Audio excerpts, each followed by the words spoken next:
რა გაკეთა ამ პერიოდში 2600 მხოლოდ პარკი და სკვერი რეაბილიტირდა ან ახალი გაშენდა.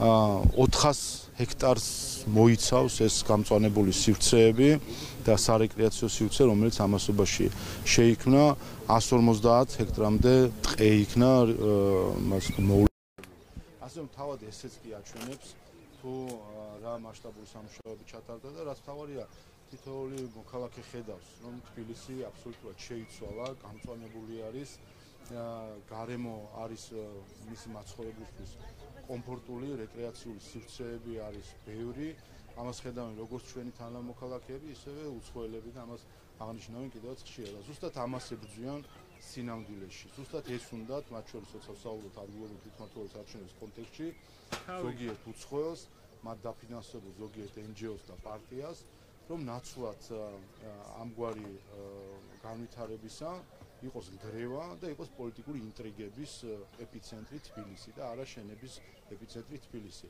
აი ეს არის სინამდვილეში რაც უნდათ ზოგიერთ უცხოელს, ეს არის ის რასაც ჩვენ სამწუხაროდ ხედავთ ეს ბოლო პერიოდი ბრიუსელიდან გადადგმული ნაბიჯი. ბატონ შალომ, მე მინდა გკითხოთ ოპოზიცია გიატება აჯილების ჩაშლისთვის, ფაქტია შემოგვიყვება გეგმაზე ოპოზიცია. მიკროფონის სიტყვა.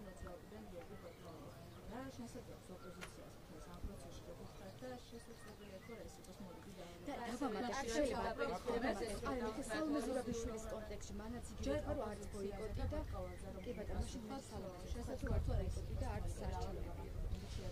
მე მინდა ყველას შიგნითაც და გარეთაც უთხრა არჩევნების საბოტაჟი, არჩევნების ჩაშლის ცდილობა ეს არის საქართველოს კონსტიტუციის და საქართველოს კანონმდებლობის დარღვევა. და ეს ერთხელ აჩვენებს თუ რა ღირებულებითი კოლაფსი არის ზოგიერთების თავში, ევროპაში თუ თბილისში მათი მარიონეტების სახით, როდესაც დემოკრატიულ არჩევნებს ებრძვიან. ანუ არ აძლევენ საშუალებას მოქალაქეებს აირჩიონ საკუთარი თვითმმართველობა. ეს არის საქართველოს მოქალაქეებისთვის ხელის შეშლა მისი წარმომადგენლების არჩევაში.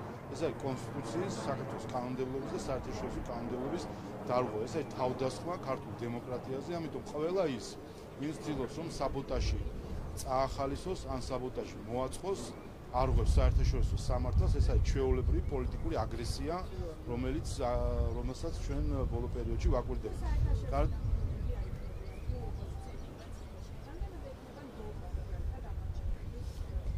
რომ საერთაშორისო ეუთოდირის დაკავშირებით თუ იქნებიან მოწვეულები უბრალოდ ვინქორ საერთაშორისო დამკვირვებლები არ იქნებიან, იცით რომ საკმაოდ ჩვენი სისტემა საარჩევნო არის საკმაოდ ლიბერალური საარჩევნო დამკვირვებლების დაშვებასთან დაკავშირებით. ნახეთ მაგალითად ამერიკის შეერთებულ შტატებში, ევროპის ზოგიერთ ქვეყანაში როგორი სისტემა არის, შეზღუდული არის იქ უცხოელების ასე ვთქვათ რეგისტრაცია დამკვირვებლებად და ჩვენი პარლამენტიდანაც ხშირად არახდება სადამკვირვებლო მისიებში და ამაზე ეს ძალიან კარგად ვიცით. რაც შეეხება ჩვენს მდგომარეობას, რა თქმა უნდა, ღია არის ყველა მისიისთვის, სპეციფიური არის ზოგიერთი ორგანიზაცია, რომელსაც სჭირდება მოწვევა, ვინაიდან ორგანიზაციის წესებიდან გამომდინარე ასე არის. ეუთოდირის დასკვნას დაკვირვებას რაც შეეხება. მას შემდეგ, რაც ბრიუსელიდან და ზოგიერთი დედაქალაქიდან მოხდა თავდასხმა 26 ოქტომბრის შედეგებზე, ვინაიდან ნახეს რომ არ იყო მათთვის სასურველი შედეგი, როგორც აღმოჩნდა და ცდილობენ რომ დისკრედიტირება მოეხდინათ არჩევნების. ნახეთ სულ რამდენიმე დღის წინ ეუთოს გენერალურმა დირექტორმა პირადად გენერალურმა დივანმა პირადად თქვა რომ 26 ოქტომბრის არჩევნების შედეგებზე აისახა მოსახლეობის და ამომრჩევლების ნება, წერტილი. ახლა ჩვენ ველით, რას გვეტყვის ზოგიერთი ევროპული ქვეყნის ელჩი, რომელიც აქ გულცივად იყურება ხელისუფლების მიმართ. რას გვეტყვის ბრიუსელის ზოგიერთი ჩინოვნიკი. აი ეს ამდენი თვე ხან რომ ქართული ოცნების მინისტრი ეძახეს ზოგიერთ მინისტრს, ქართული ოცნების პარლამენტს რომ ეძახეს ზოგიერთი უცხოელი და მათი დაფინანსებით ადგილობრივი მათი NGO-ები აპირებენ თუ რა ბოდიში მოუხადონ ქართულ ხალხს, რომელსაც აირჩია თავის ხელისუფლება და ბრიუსელის ზოგიერთი დედაქალაქის ჩინოვნიკი და მათი ზოგიერთი ელჩი დემოკრატიის უარყოფით ცდილობს რომ წაართვას ქართულ ხალხს საარჩევნო უფლება. ამიტომ რაც შეეხება და ამიტომ ჩვენ ველოდებთ უპირველეს ყოვლისა რომ აღიარონ 26 ოქტომბრის არჩევნების შეფასება ეუთო ოდირის და მოუხადონ ბოდიში ქართულ ხალხს. რაც შეეხება ეუთო ოდირის და ამის შემდეგ ვიმჯერებთ ყველა სხვა საკითხზე.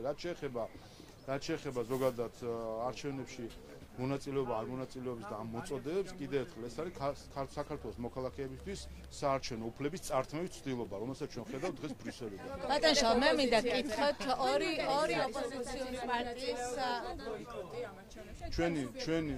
ჩვენი ინტერესი არის რომ საქართველოს მოქალაქეებს ჰქონდეთ შესაძლებლობა მივიდნენ არჩევნებზე და გააკეთონ საკუთარი ინტერესები. ჩვენი ინტერესი არის რომ მოქალაქეები მივიდნენ და გააკეთონ საკუთარი არჩევანი.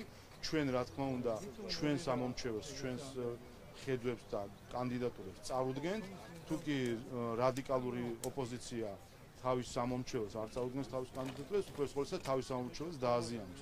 მაგრამ დემოკრატიისთვის ეს პრობლემას არ ქმნის. ახლა ადამიანს ახლა თუ თავად არ მონაწილეობს, ძალით ვერავინ მონაწილეობს და მიიღებს. ბატონ შალ, მე მინდა გითხრათ ორი ოპოზიციური პარტიის კოალიციაზე, ის რაზეც თქვენ საუბრობთ, რომ გახარიას და ნაციონალურ მიკროფონში სხვადასხვა მუნიციპალიტეტებში, საკრებულოებში აქვთ კოალიციაო, ახლა თავად ანა წითლიძემ დაადასტურა ეს ფაქტი, რომ შევაფასოთ და უშლიდა თუ არა რეალურად ხელს მათი კოალიცია. კი ბატონო, პროექტების განხორციელებას ხელს მუნიციპალიტეტებში. არჩევნებში მონაწილეობასაც შეეხება კიდევ დავასულ ერთი წინადადებით. რადიკალური ოპოზიციიდან 4 ბარია გადალახული პარტიიდან 2-მა განაცხადა, რომ ისინი მონაწილეობას იღებენ, 2 აცხადებს, რომ არ იღებს მონაწილეობას. ასე რომ აქაც გაყოფილია მათ შორის აზრი. რაც შეეხება კოალიციებს, ხო, ნუ ახლა რა ვიცი, რაც არ უნდა ჭირი მანო, ჭირი თავს მაინც არ დამალავს. და ეს ჭირი ამ ჭირს ხედავს საქართველოს მოქალაქეები, რომ გახარიას პარტია არის ნაციონალური მოძრაობის ერთ-ერთი დანაყოფი და მათთან ორკესტრირებულად მომუშავე ჯგუფი, რომელიც მიზანი და ამოცანაც არის დააბნიოს ამომრჩევლები. სად არის დღეს გახარია უცხოეთში? მისგან იღებს მიწითებებს, უცხოეთიდან იღებს მიწითებებს. ეს არის ზუსტად ნაცობა თავის არსით. ნაცობისთვის საჭირო კი არ არის აუცილებელი, კი არ არის ნაციონალური მოძრაობის პარტიის წევრი იყო. ნაცობა გულისხმობს იყო მარიონეტი უცხო ძალის. ასე რომ ამ მხრივ კიდევ ერთი მხილება არის, რომ ეს არის ერთი პოლიტიკური ოჯახი. აქ ერთსაც გითხავთ, რასა იუნჩენის განცხადებაზე გითხრათ, რომელმაც თქვა, რომ ზია ამაღლობელი სცემესო. ბატონ ჟავა, რომ გითხრათ, ამ ფონზე, ამ ტყუილის ფონზე, რამდენად სარწმუნო და სანდო არის მისი რეზოლუციები და ამ რეზოლუციების შინაარსი და ამ შემთხვევაში ეს თემა რატომ გახდა ახლა სპეკულაციის საკითხი ამაღლობელი საკითხი. ახლა ეს რასა იუკნევიჩენის ეს განცხადება რა მოსატანი, როდესაც ის ფაშისტურ განცხადებებს აკეთებს ქართველი ხალხის მიმართ. შეგახსენებ, რომ მან თქვა, რომ ევროპასთან დაკავშირებული საკითხები არის ქართველი ხალხის ბრალი, ვინც ხმას აძლევს ქართულ ოცნებას. პირდაპირ ფაშისტური განცხადება, როდესაც გამოარჩია მოქალაქეების ერთი ჯგუფი პოლიტიკური ნიშნით, მის გემოვნებაში ვარჯდება და ისინი გამოაცხადა დამნაშავეებად. ასე როდესაც ადამიანი ფაშისტურ განცხადებებს აკეთებს ქართველი ხალხის მიმართ, ხა იქ რაიმე სხვა, რა ვიცი, დეზინფორმაციაზე კიდე შენიშვნის მიცემა უკვე სუბუქი დანაშაულია ასე ვთქვათ დეზინფორმაცია ვიდრე ეს არის. და კიდე ერთხელ მინდა მათ შორის ამ რეზოლუციას შევეხო, რომელიც მისი მომზადებული იყო და ნუ ცალკე სასაცილო მომენტი არის, რომ მის მიერ მომზადებულ რეზოლუციის პროექტში ევროპარლამენტის მუხლში ეწერა, რომ ოპოზიციას მოუწოდეს მიიღოს მონაწილეობა არჩევნებში და მეორე დღეს მანვე თავად შეიტანა შესწორება, რომ ოპოზიციას მოუწოდეს არ მიიღოს მონაწილეობა არჩევნებში. ნუ აი ასეთ ხალხი გაღმერთებული ყავს აი ამ აკაცუკა ოპოზიციას, რომელიც მისი სიტყვა მათთვის არის თითქოს რაღაცა რელიგიური სექტის წევრები იყვნენ და მათი ქურუმი იყოს რასა იუკნევიჩიანი. და მეორე საკითხი კიდე როცა საუბრობენ, მათ შორის ამ რეზოლუციაში ნახეთ ჩანაწერი სალომე ზურაბიშვილის პრეზიდენტად აღიარების შესახებ, რომელიც 7 წლის წინ იქნა არჩეული, 7 წლის წინ. ნუ ევროპარლამენტი ხო უკვე დაამსხავს საბჭოთა კავშირის უმაღლეს საბჭოს. და ეხლა ბრეჟნევიზაციის პროცესიც თუ უნდა დაიწყონ, ბრეჟნევიზაციის პროცესი 7 წლის წინ არჩეული ადამიანი, რომელსაც ვადა გაუვიდა უკვე კარგახანია და იმაზე ამბობენ, რომ უნდა იყოს აღიარონ ლეგიტიმური. სიამაღლობაზე ტყუილის მიზანი რა შეიძლება იყოს ამ შემთხვევაში ეს თემა რატომ გაზდით და იმიტომ ტყუილს იტყვიან რა ედარდებათ, ეხლა ვინმე პასუხს მოსთხოვ, ფექტ-ჩეკი, აქ რო აფინანსებენ რაღაცებს და თითქოს უნდა ფაქტები დაადგა, იქ ვინ მოსთხოვს პასუხს? რასა იქნებიჯე პასუხი ვინ უნდა მოსთხოვოს? ატრიალებენ მთელ ევროპას, თავი ჭკუაზე ატარებენ, ხედავთ ხო, გუშინ ჩვენ ნახეთ, მათ შორის მნიშვნელოვანი მომენტი არის ის, რომ თვითონვე თავისივე პროპაგანდისტულმა მედიებმა, რომელსაც ევროკავშირის საელჩო აფინანსებს, დამალეს, რომ სააკაშვილის გათავისუფლება არის მოთხოვნილი იმ რეზოლუციაში. იმიტომ ხვდებიან, რომ ქართველი ხალხი ამას რო ხედავს, იქ უკვე ყველაფერი გასაგები არის. და ჩვენ ვნახეთ, რომ ევროკავშირის კომისარი გაფართოების საკითხში ქალბატონი მარტა კოსი მონაწილეობით იქნა ეს რეზოლუცია მიღებული. მან დაიღვარა კომპლიმენტებში, ასე ვთქვათ, რასა იუკნევიჩიანის მიმართ. ასე რომ ეს არის სრულად არის ეს ევროკომისიის პასუხისმგებლობა და ევროკავშირის ელჩის პასუხისმგებლობა. სააკაშვილის გათავისუფლებას დღეს გამოდის, რომ ითხოვს ევროკავშირი ევროკომისიის და მისი ელჩის სახით. ამიტომ პასუხი გასცეს ევროკავშირის ელჩმა ქართულ ხალხს ახლა რა უნდათ ვერ გავიგე, ანუ დიქტატორი, წამების სისტემის შექმნელი, ეს არის ევროპა ბატონი ჰერჩისკის აზრით, სააკაშვილი არის ევროპა ბატონი ჰერჩისკის და ევროკომისიის აზრით. ასე რომ ამ პასუხისმგებლობას ვერ გაექცევიან.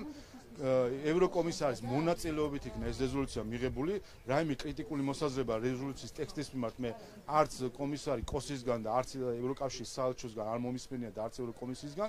ეს ნიშნავს, რომ ისინი იზიარებენ ამ რეზოლუციას, ეს ნიშნავს, რომ ისინი ითხოვენ სააკაშვილის გათავისუფლებას, ისინი ითხოვენ მათ შორის წინა რეზოლუციებშიც ითხოვდნენ სანქციების დაწესებას რუსეთთვის, ანუ ითხოვენ, რომ ჩვენ ესკალაციაში შევიდეთ რუსეთთან, ჩვენ გამოუშვათ დიქტატორი და წამების სისტემის შექმნელი, ანუ ეს არის მათი წარმოდგენით ევროპა.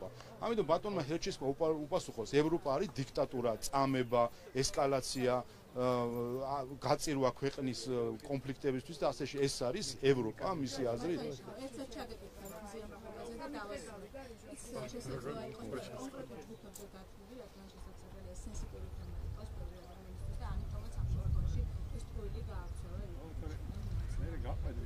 რა თქმა უნდა, იმიტომ ეს ხო სადაცაც ითქმება, დაიწერება, ვიღაცა წაიკითხავს და ვიღაცა დაიჯერებს. ეს ჩვეულებრივი დეზინფორმაცია, რომელსაც ევროკავშირი ავრცელებს. აი ეს არის, მასაც მე ვსაუბრობ, ეს არის ღირებულებითი კრახი სინამდვილეში, რაც ახლა ხდება ბრიუსელში, როდესაც აღრეული არის ღირებულებები, როდესაც შენ გეტყვიან, შენ გეუბნებიან დეზინფორმაცია ცუდია და თავად იტყუებიან, როდესაც შენ გეუბნებიან, რომ ძალადობა ცუდია, თავად აფინანსებენ მოძალადეებს, როდესაც შენ გეტყვიან, რომ სიძულვისენა ცუდია და თავად აფინანსებენ ადამიანებს, რომლებიც ჩვეულებრივი ვერბალური მოძალადეები არიან და ამაში აძლევენ ფულს. ასე ეს არის ღირებულებითი აღრევა, რომელიც დღეს ბრიუსელს და ევროკავშირს წირს, იმიტომ რომ დაცილებული არიან ევროპულ ღირებულებებს. ევროპა ნენელა განიწოვა, ასე ვთქვათ, ევროპული ბიუროკრატიისგან, მათ შორის ყოფილი საბჭოთა ასე ვთქვათ, იდეოლოგიის მატარებელი ხალხის შერევით ბრიუსელის ბიუროკრატიაში და ხედავთ ჩვენ ახლა რომელი ქვეყნების წარმომადგენლები არიან დღეს წამყვან პოზიციებზე ბრიუსელში.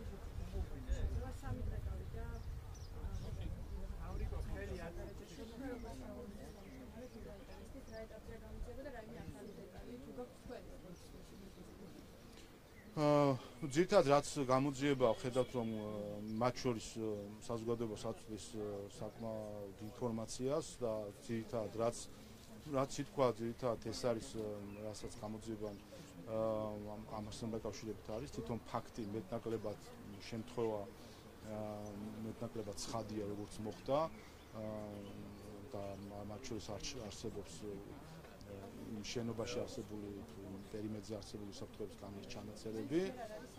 ხო, მაგრამ იქ ახლა საჯარო კი არ არის აუცილებელი რაღაც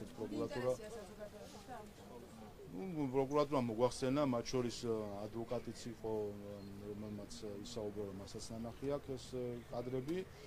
თავად ფაქტია, თქმა უნდა, აღწერილი არ არის, როგორც ითქვა, არის პერიმეტრი აღწერილი და გადაადგილებები და მოძრაობა. მათ შეეხება мотиваციას, რა თქმა უნდა, ამაზე თავად ბატონო შავა, სალომე ზურაბიშვილი, რომ ეს ვიკითხავ რა, სალომე ზურაბიშვილმა თქვა, არც ბოიკოტს აპირებენ არჩევნებში და არც შავა ბატონო შავა, სალომე ზურაბიშვილის განცხადება. არ ვიცი, მაგას მე ვერ გეტყვით, ეს ამაზე თავად თორნიკე უნდა ისაუბროს. სალომე ზურაბიშვილმა გააკეთა ბატონო შავა. მე ვერ გეტყვით, ახლა როგორ გითხართ ხა мотиваციებზე თავად ბატონო თორნიკემ უნდა ისწავლოს. სალომე ზურაბიშვილმა გააკეთა განცხადება ბატონო შალვა. ანუ ადამიანი სიკვდილს ებრძოდა, ნახეთ თქვენ და იცით რომ ეხლა თურქეთში არის გადასახადი სამკურნალოდ და მან თავად უნდა ისაუბროს მე არა. ბატონო შალვა, მეც გითხრა თუ შეიძლება სალომე ზურაბიშვილის ან პრემიერ-მინისტრი იყო მძიმე მდგომარეობაში, ხა ფიზიკურად ვერ მოინახულებდი ადამიანს, ვინაიდან რეანიმაციურ განყოფილებაში იყო და იცით რომ როგორც კი დაიწყო გაუმჯობესების დინამიკა, ოჯახის სურვილით ის გადაყვანილი არის თურქეთში. ბატონო შალვა, სალომე ზურაბიშვილი ამბობს რომ ოჯახის სურვილი გასაგებია, მაგრამ უყურეთ, ხა ოჯახი არის და ოჯახს აქვს სურვილი და რა თქმა უნდა მნიშვნელოვანი არის ამ დროს რომ ოჯახის გადმოსახედიდან როგორც ისინი ხედავენ მისი ოჯახის არის კურნალობას, ასე წავიდეს, იმიტომ ეს ოჯახის პასუხისმგებლობაც არის. სალომე ზურაბიშვილი ამბობს რომ ასეთი არც ბოიკოტი და არა, რატომ ანუ ეს ყველაფერი ხომ კორუფციას ჰქონდა ადგილი. უყურეთ, რაც აი თქვენივე წამოწყებილი საკითხებია, რომელზეც მე თქვენვე კითხვებს ვავს და თქვენვე პასუხობთ და ამაში როგორ ჩავიდე. ბატონო შალვა, სალომე ზურაბიშვილის განცხადებაზე მინდა კითხოთ, გუშინ რომ არც ბოიკოტი, არც არჩევნებში მონაწილეობა და ამ დროსთან ნაცმოძრაობაში აცხადებენ რომ არ დაუშვებენ არჩევნების ჩატარებას. თანხმედრა ხომ არ არის ამ ორ განცხადებას შორის ან სალომე ზურაბიშვილის რისით მასურს და ოპოზიციას რისით მასურს ამბობს. სალომე ზურაბიშვილი ნურს გაფრინდება და ნურს მოფრინდება ხა. ნუ აი ასეთ ხალხთან გვაქვს საქმე.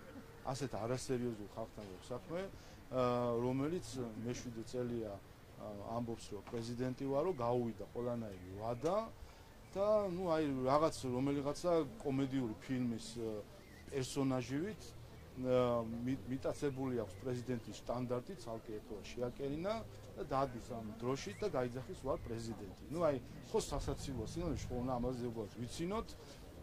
ეს ყველაფერი როცა ჩაივლის, მე გაგვახსენდება, რომ ასეთი სასაცილო მოვლენა იყო ჩვენს ცხოვრებაში, რომ ვიღაცა გამაგრდა თავის ციხესიმაგრეში, უკვე თანამედროვე გაგებით საოფისე სივრცეში, დაიდგა დროშა და ამბობს რომ ვარ პრეზიდენტი. ნუ ესეთი შემთხვევები ჩვენ ადრიდელიდან გვახსოვს, როდესაც თვითმარქვია მართველები ხართ. ანუ ის სისხლისწამების პოლიტიკა, რომელიც ახლა ხორციელდება, იქნება ეს ნარკოდანაშაულების თუ კორუფციის წინააღმდეგ, მისი ამოცანა არ არის რომ იყოს ხმაურიანი, მისი ამოცანა არის რომ იყოს ეფექტიანი და მიაღწიოს შედეგს და ხედავთ რომ იმ დარბაზში ვიყავ, როდესაც ანჯელ ხანაშვილმა თქვა და ასე არ თქვა ჯერ ესეთი, ხო? აი ხა მეგიცხათ თქვენ ხარ ჟურნალისტი და მოსმენთ.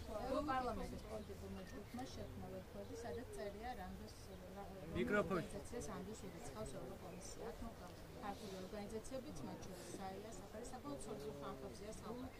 ამ პროექტის ეს ორგანიზაციები საქართველოში ანუ ჩვენ როცა ვამბობთ რომ მილიონერი NGO-ები არიან, თითქოს წინ თხოვნე და ეხლა ხო ნახეს. ევროპელებმა თავად შექმნეს ვებგვერდი, სადაც პირდაპირ გამოჩნდა ჩვენი მილიონერი NGO-ები და ეს მილიონერი NGO-ები ხა თავისი ფულიდან და დაფინანსებიდან გამომდინარე მოქმედებენ საქართველოს ეროვნული ინტერესების წინააღმდეგ. რაც შეეხება ქვეყანაში ჩვენ სისტემას კიდევ ერთხელ, სამწუხარო ეს აჩვენს ფარისევლობას, მათ შორის ბრიუსელის ფარისევლობას, როდესაც ცდილობენ რომ არ გაასაჯეროონ, რასაც ისინი აფინანსებენ. ვინაიდან შემდეგ მათ შორის ეხლა აქაც გასაჯეროვდა, ნახეთ თურმე ისვედი ჩვენ რო გვეგონა რომ ამერიკული ფული იყო ძირითადად, თურმე ევროპული ფულით არის ძირითადად დაფინანსებული როგორც ჩანს და ამ მილიონებსაც NGO-ები იქიდან იღებენ. ასე რომ ის რაც გააკეთა ისვედმა, როდესაც ამ არჩევნებზე მათ შორის არ აქვეყნებდა პარალელურ დათვებს, იმიტომ რომ აერია სიტუაცია, ჩვენ თუ აქამდე ვამბობდით რომ იყო ამერიკული დაფინანსების პასუხისმგებლობა, ეხლა აღმოჩნდა ბრიუსელის პასუხისმგებლობაც. ასე რომ ამაზე პასუხისმგებელია ევროკავშირის ელჩი საქართველოში ისფედმა, რაც გააკეთა და გასცეს პასუხისმგებლობა.